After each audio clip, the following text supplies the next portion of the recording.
দাবি মানতেই হবে, ছেড়ে দিতে হবে। প্রচণ্ড ভয়ের মধ্যে আছে।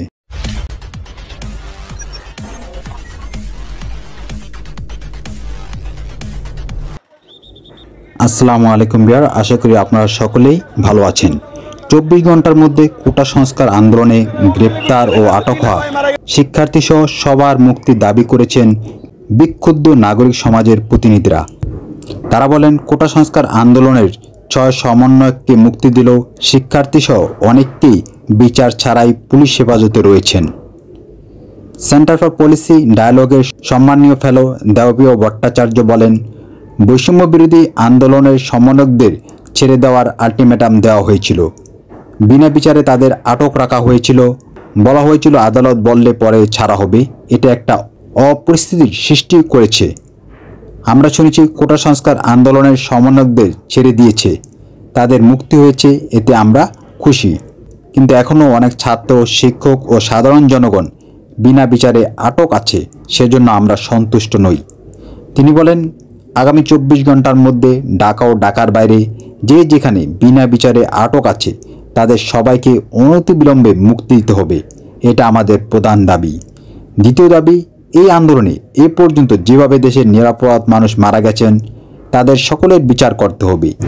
এই বিচারের জন্য জাতিসংঘের মতো আন্তর্জাতিক প্রতিষ্ঠানকে যুক্ত করতে হবে।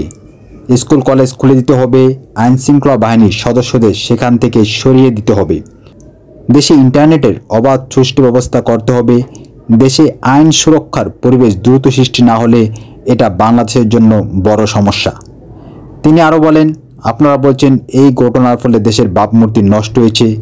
দেশের ভাবমূর্তি নষ্ট হয়নি, ভাবমূর্তি নষ্ট হয়েছে সরকারের। আমার ট্যাক্সের টাকায় বন্দুক কেনা হয়েছে, আমার ট্যাক্সের টাকায় গুলি কেনা হয়েছে। আমার ট্যাক্সের টাকায় কেনা গুলি ও বন্দুক দিয়ে মানুষ মারার জন্য বাংলাদেশের স্বাধীন হয়নি। এটা কোনো অবস্থায় গ্রহণযোগ্য নয়। দেবপ্রিয় ভট্টাচার্য বলেন, হত্যার তদন্ত জাতিসংঘের অধীনে করতে হবে। শিক্ষা প্রতিষ্ঠান খুলে দেওয়া এবং ইন্টারনেট পুরোপুরি চালু করার উপর জোর দেন তিনি। ঢাকা বিশ্ববিদ্যালয়ের আইন বিভাগের অধ্যাপক আসিফ নজরুল বলেন, স্পষ্টভাবে বলতে চাই, আমরা এই হত্যাকাণ্ডের বিচার চাই।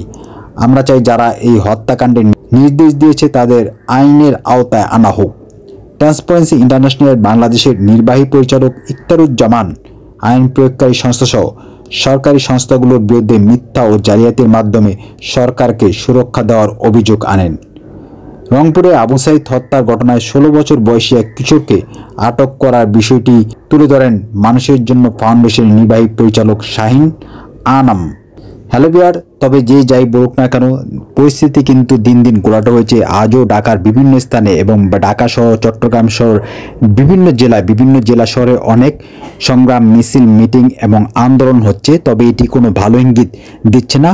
পরিস্থিতি কিন্তু দিন দিন ঘোলাটে হচ্ছে। তবে আমরা চাই দ্রুত এর একটা সুরক্ষা হোক, দ্রুত এই আন্দোলন এবং পরিস্থিতির একটা মীমাংসা হোক। কারণ এভাবে সংঘাত, হরতাল, অবরোধ চলতে থাকলে দেশের সাধারণ মানুষের অনেক কষ্ট হয়। কারণ ঢাকা থেকে কিংবা ঢাকা, চট্টগ্রাম সহ যে জেলাগুলোতে বেশি মানুষ বাস করে, ঢাকার বাইরে থেকে কিন্তু অনেক নিত্য প্রয়োজনীয় জিনিস আসে, কিন্তু সেই নিত্য প্রয়োজনীয় জিনিসগুলো কিন্তু হরতাল, অবরোধের কারণে আসতে পারে না।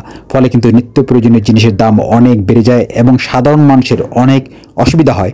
সেজন্য আমরা চাচ্ছি পরিস্থিতি যাতে আর ঘোলাটে না হয় এবং এর একটি সুষ্ঠু সমাধান যাতে হয়। এজন্য কিন্তু সরকারকে এই বিষয়ের প্রতি খুবই মনোযোগ দিতে হবে। ভিডিওটি ভালো লাগলে অবশ্যই লাইক করবেন এবং বন্ধুদের কাছে শেয়ার করবেন এবং ভিডিও পাওয়ার জন্য চ্যানেলটি সাবস্ক্রাইব করে রাখবেন।